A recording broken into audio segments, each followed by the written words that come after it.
जय हिंद दोस्तों।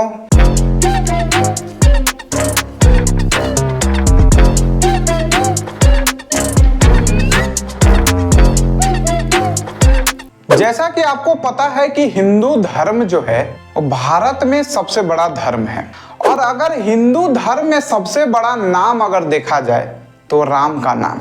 अगर इस नाम को हिंदू धर्म से अगर निकाल दिया जाए तो हिंदू धर्म ऐसा ही रहेगा जैसे किसी भी हरे भरे क्षेत्र को मरुस्थल रातों रात बना दिया जाए। जी हाँ, जो हिंदू धर्म को देखना वैसा ही लगेगा राम के बिना जैसे एक खाली रेगिस्तान को देखना हो। जी हाँ, इतना स्थान है हिंदू धर्म में राम का। लेकिन हिंदू धर्म के न चाहने वाले, अपने धर्म का विस्तार करने वाले, हिंदू धर्म को बदनाम करने वाले, वामपंथी सोच वाले, चरमपंथी सोच वाले राम को समय समय पर और कई तर्क और वितर्क देकर बदनाम करते रहे हैं। कई तर्क दिए और कई हमारे साहित्यों के साथ छेड़खानी करके उन्हें बदनाम करते गए। राम के खिलाफ कई झूठे तर्क जुटाकर और कई पुस्तकें लिखी गई। आज के डेट में रामायण के लगभग 28 संस्करण हैं, और कई संस्करणों में ऐसे हैं जो झूठे तर्क जुटाकर राम को बदनाम करने की कोशिश किया गया।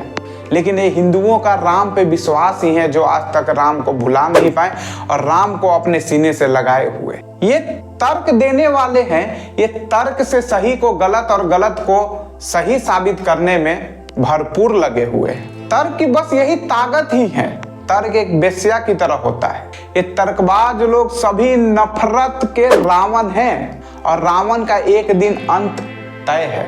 कई तरह के तर्क दिए हैं, कुछ तर्कों का मैं यहाँ पे आपके सामने रखूंगा और उसे गलत साबित करके मैं बताऊंगा इस वीडियो में। आप कई रामायण में या कई लोगों से सुने होंगे, आप पढ़े होंगे उत्तरकांड में कि राम जो थे वो, और इसे जो है धर्म के प्रचार के लिए जो दूसरे धर्म के लोग हैं इसको तर्क को वितर्क बताकर और इसे गलत साबित करते हैं राम को, और उनको उकसाते हैं कि आप इन्हें छोड़िए, ये एक साधारण मनुष्य थे, ये भगवान नहीं थे।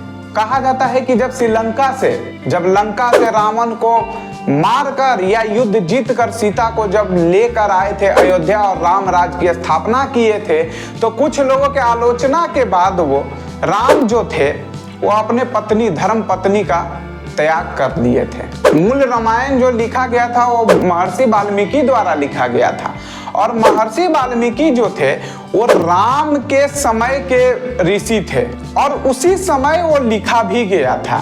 तो इसलिए मूल रामायण को ही सच माना जाता है और उसी को आधार बनाकर बाकी के रामायण को लिखा गया है। कई शोध से पता चला है कि महर्षि वाल्मीकि द्वारा जो मूल रामायण लिखा गया था उसमें उत्तरकांड था ही नहीं। चाहे वो रामानंद सागर का बयान हो, चाहे कई शोधकर्ता का शोध हो, उन सभी ने साबित किया है कि उत्तरकांड उसमें था ही नहीं। मूल रामायण में उत्तरकांड था ही नहीं। मूल रामायण में राम राज्य स्थापित होता है, बस वहीं तक था, यानी कि युद्ध कांड के बाद जो था रामायण खत्म हो गया था। तो ये उत्तरकांड आया कब?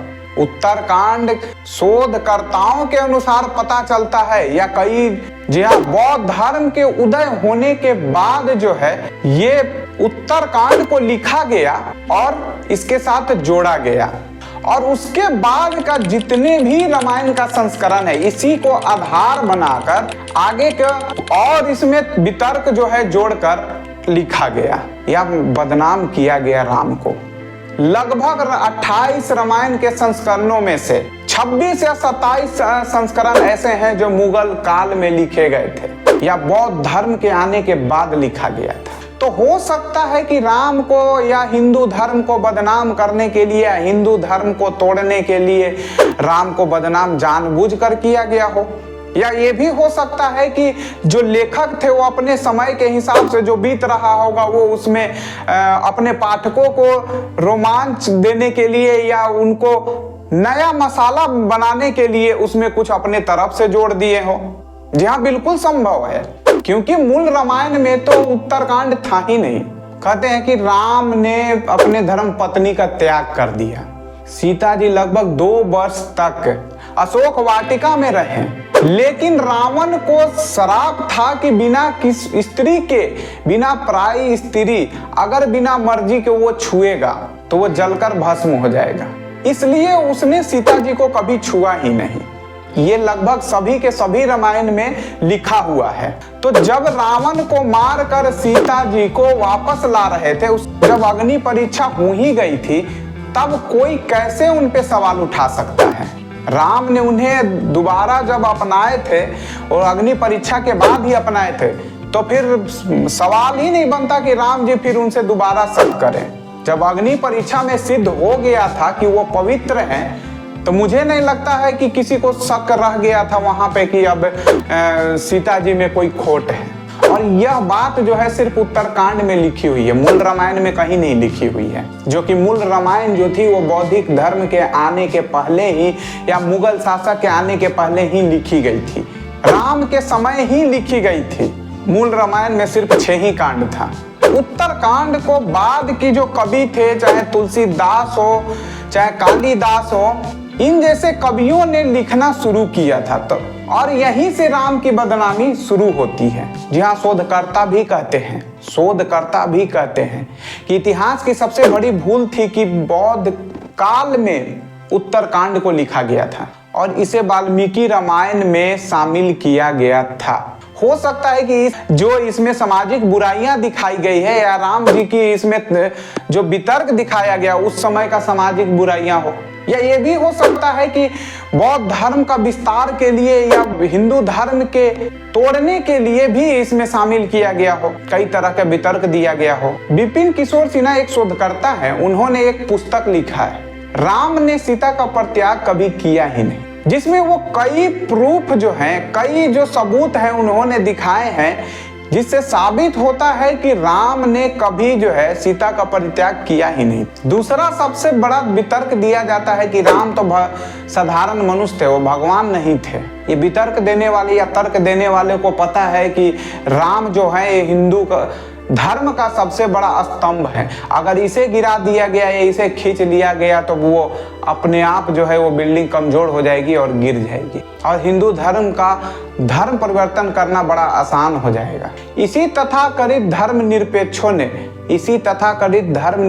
के ताकतों के साथ इन्हीं तथाकथित लोगों ने या इन्हीं ताकतों ने मिलकर समय समय पर राम को साधारण मनुष्य साबित करने की कोशिश करते रहे। वे कहते रहे हैं कि राम कोई भगवान नहीं थे, वो तो एक साधारण मनुष्य थे, एक राजकुमार थे, एक राजा थे, एक आम आदमी थे। उन्होंने समाज के लिए किया ही क्या, सिर्फ पिता का धर्म पालन किया। वो अपने पिता के वचन को निभाने के लिए अपने वन गए और वन से अपनी पत्नी को छुड़ाने के लिए युद्ध लड़े। उन्होंने किया ही क्या।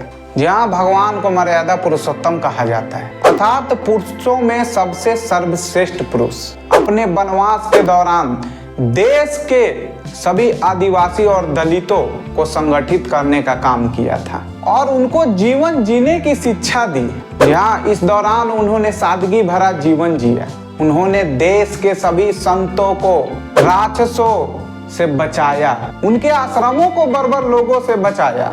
इसका उदाहरण सिर्फ रामायण ही नहीं, देश भर में बिखरे साक्ष्यों से मिलता है। भगवान राम ही थे भारत के असली निर्माता। उन्होंने ही सब भारत के सभी जातियों और संप्रदायों को एक करने का काम किया। यहाँ 14 वर्ष के वनवास में सिर्फ 2 वर्ष, आखिरी 2 वर्ष को अगर छोड़ दिया जाए तो उन्होंने 12 वर्ष जो है उस आदिवासी और दलितों को मुख्य धारा से जोड़ने का काम किया। जिसकी शुरुआत होती है, सबसे पहला जो शुरुआत होती है वो केवट प्रसंग से होती है। इसके बाद चित्रकूट में रहकर उन्होंने शिक्षा लिए।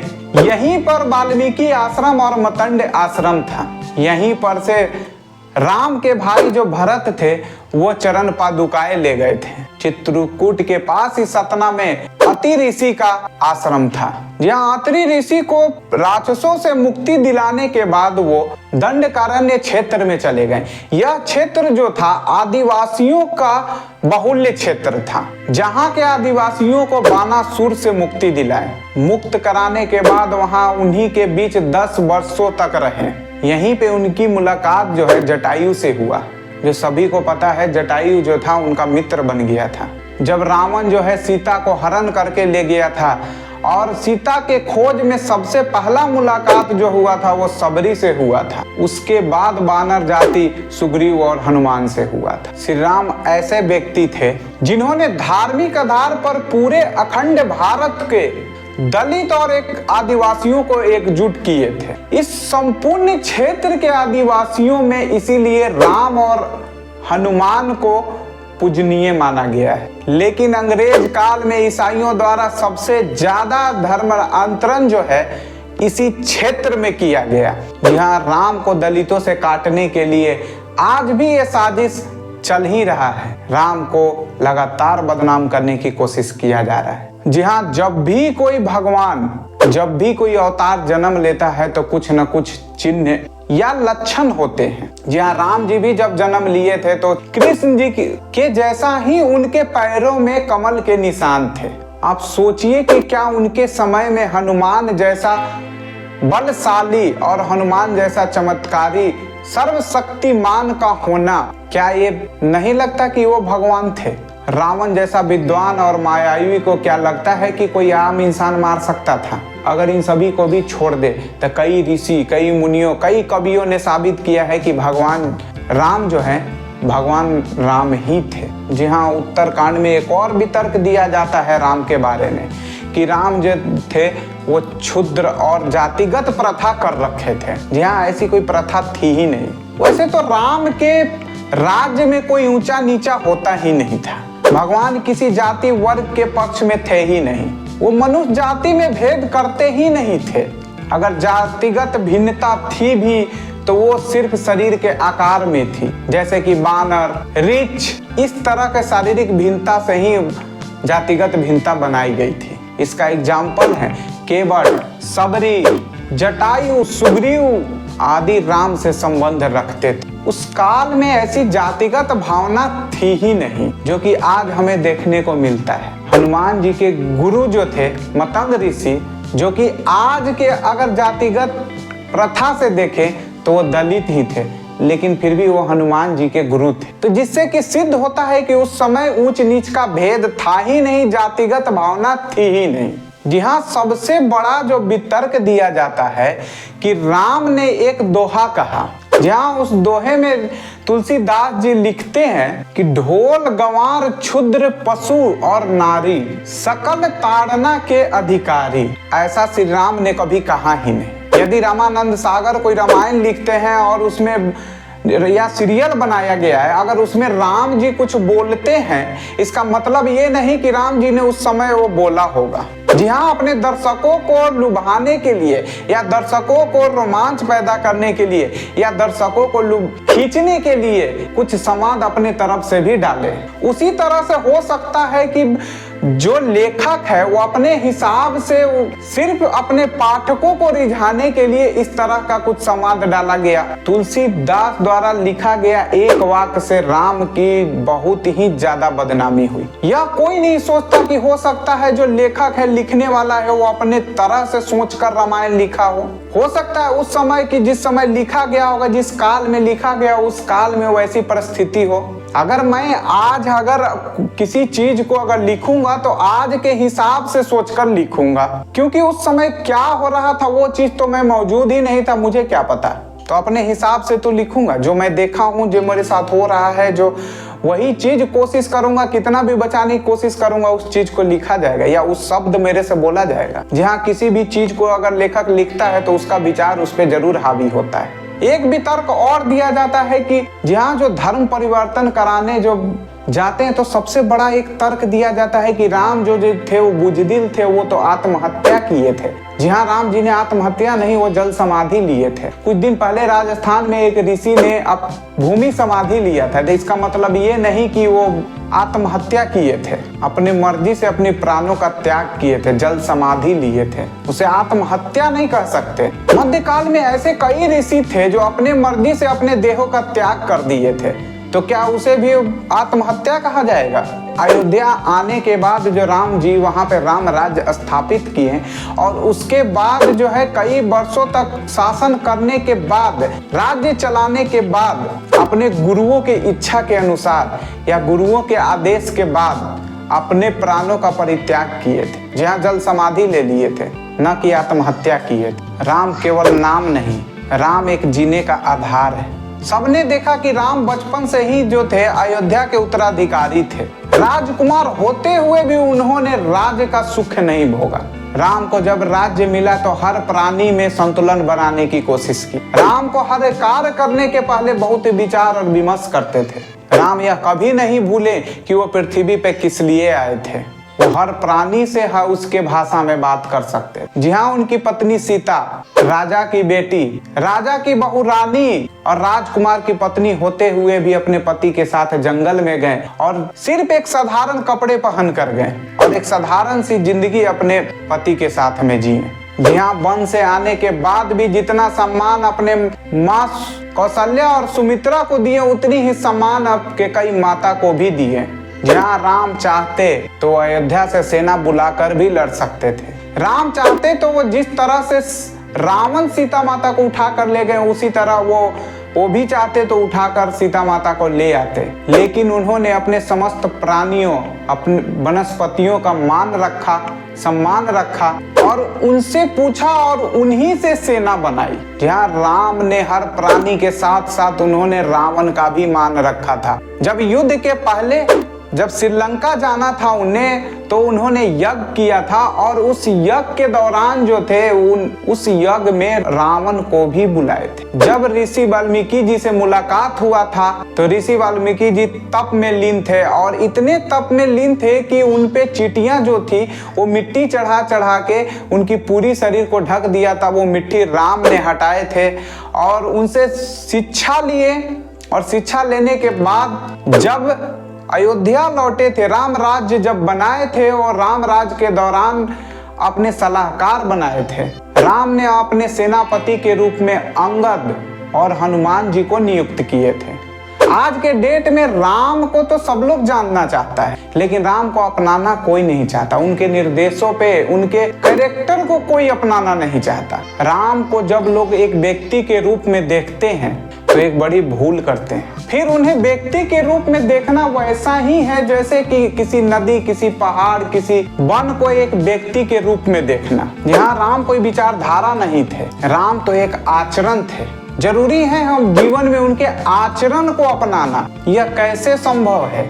जिस सीता के साथ, जिस सीता के लिए एक पल भी नहीं रह सकते थे, जिस सीता के लिए इतना बड़ा युद्ध लड़े, उस सीता को दूसरे के कहने पर परित्याग कर देंगे।